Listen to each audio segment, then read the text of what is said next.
This is the Medical Minutes Podcast on the All Indiana Podcast Network. Your source for the latest news, updates, information, and more from the world of health and medicine. Now, here's Wish TV's medical reporter, Dr. Mary Gillis. From Wish TV, I'm medical reporter Dr. Mary Gillis, and this is Medical Minutes on the All Indiana Podcast Network. An estimated 2,300 children go missing every day in the U.S. Children can go missing for many reasons. One of them is by being kidnapped. In this week's episode, I speak with Vanessa Enos, licensed mental health counselor at Community Health Network, who tells me how you can talk to your kids about stranger danger. Our conversation is next. An estimated 2,300 children go missing every day in the U.S. Children can become missing for many reasons. One of them is kidnapping. Joining me now is Vanessa Enos, licensed mental health counselor at Community Health. Welcome, Vanessa. We're talking about stranger danger. Yeah, thanks for having me, Mary. Absolutely. Well, at what age should parents introduce this topic? I actually think it starts right from the jump. I think this is a conversation around how do we teach a kid to be empowered and in control of their body? And that can start really young with really simple things like who they get to say hello to, how they say goodbye to people, if they hug, they kiss. And so right from the jump, we want to start talking to kids about being in control of their body and letting them feel empowered in that way. Talk a little bit more about having a child be in control of their body. I know sometimes making me think out loud a little bit. A parent will say, okay, go give so-and-so a hug. Well, what if the kid doesn't want to give someone a hug? They should have the right to say, not now, but maybe some other point. And so talk about that. I like that point. There's a really interesting point there, Vanessa. Yeah, so it's about choice, right? And so when we are worried about our kids being taken, we're also worried about them being hurt in other ways. And so this kind of takes care of two things with one parenting move. So with our kid, he gets the choice of saying, do you want to give somebody a hug, high five, bump knuckles? And so he gets to assert himself in that space and control who gets to touch his body from the beginning. And so that also gives him the power to say no. No is really important when we're talking about that stranger danger. If someone's coming up to you, you got to know how to say no. And so we can teach that by giving a kid an opportunity to say no to a hug and yes to a high five. Wow, great. Empowering your child from the very beginning. I love that. So what does the conversation look like when look like, where should we take our child when we're going to sit down and talk about this? So you give me an example. So I think this specifically when we're talking about the stranger should come up to someone or play out the scenario. Sure. So I think it's really complicated for parents to teach their kids about strangers because everyone a kid meets is a stranger.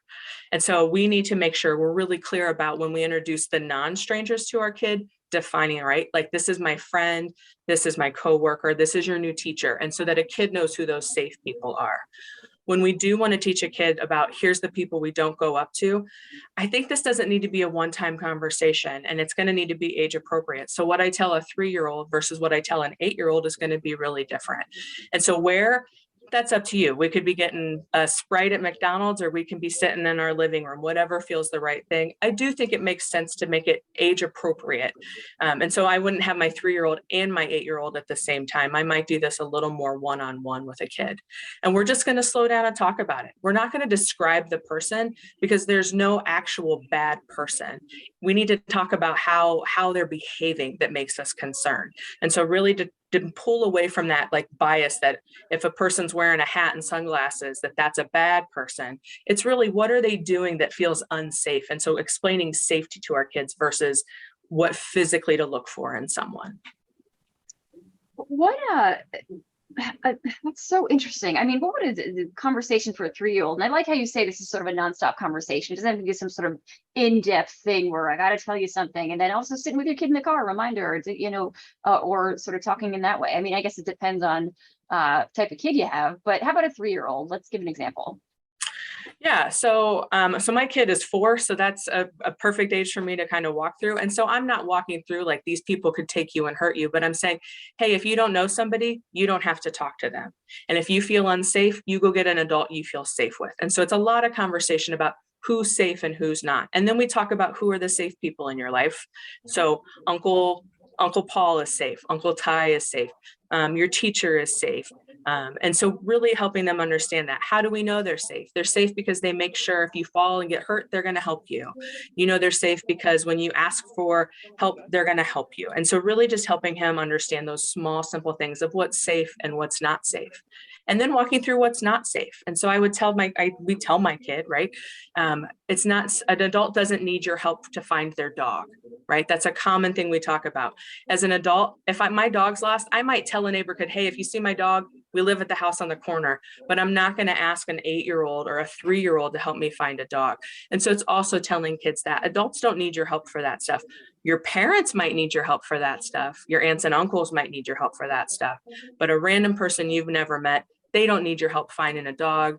You don't need to take things from them. There's nothing that you need from them. If you need something, I'm going to help you do that. Or the adult that's in charge of keeping you safe, they're going to help you do that too. And what should a child, if they have all these things, they have this knowledge that you give them, what should they do if they are approached? So this is something I think we practice. I think we practice how to play basketball, but we never practice how to walk away from somebody if we feel uncomfortable. And so it's something to practice. I think it's really 3 things. 1, you take a step back. You feel uncomfortable, take a step back. Teach your kid that that's okay to do. Yeah, just let's move back a little bit so you have a little room to feel safer. There's a reason we talk about people having a bubble. We really do. And so if you feel like someone's approaching you, whether you know them or not, and you feel uncomfortable, take that step back. That's step 1. 2 is tell them no. And that goes back to that idea of you can decide if you want to hug somebody or give a high five. Tell them no. So step back, say no, and then leave. Find that person that you came with, find the grown-up that you are safe with, and help the kid also learn who are the safe people. Like, teachers at your school are going to be safe people to talk to. And so step away, say no, find that safe person, get out of that area. And Vanessa, we have about a minute left. Anything else I missed that you'd like to add? I also think it's a really important thing to make sure kids are talking about secrets too. Sometimes somebody might approach and ask you to keep a secret, like, hey, I'm looking for my dog, but don't tell anybody. And so really making sure kids understand that kids don't keep secrets for adults. We might have a surprise, right? We might be surprising somebody for their birthday, but as parents, it's our job, parents and guardians, it's our job to tell a kid, hey, we surprise people. We don't keep secrets for grownups, and letting kids know that so that if they're approached with someone that says, hey, I have something, but you can't tell anybody, they know that's an unsafe sign versus a safe sign from someone. Vanessa, such great insight. Thank you so much for your expertise. Always great to see you. Good to see you. Thanks. This has been Medical Minutes from Wish TV. I'm medical reporter Dr. Mary Gillis. Be sure to follow and subscribe to this podcast and check out new updates every week. You can also learn more at wishtv.com and when you follow Wish TV on Facebook. This is the Medical Minutes Podcast with Wish TV's Dr. Mary Gillis. Be informed and stay connected for the latest news and information when you like, subscribe, and follow this podcast. And discover even more from the All Indiana Podcast Network. Now at allindianapodcast.com.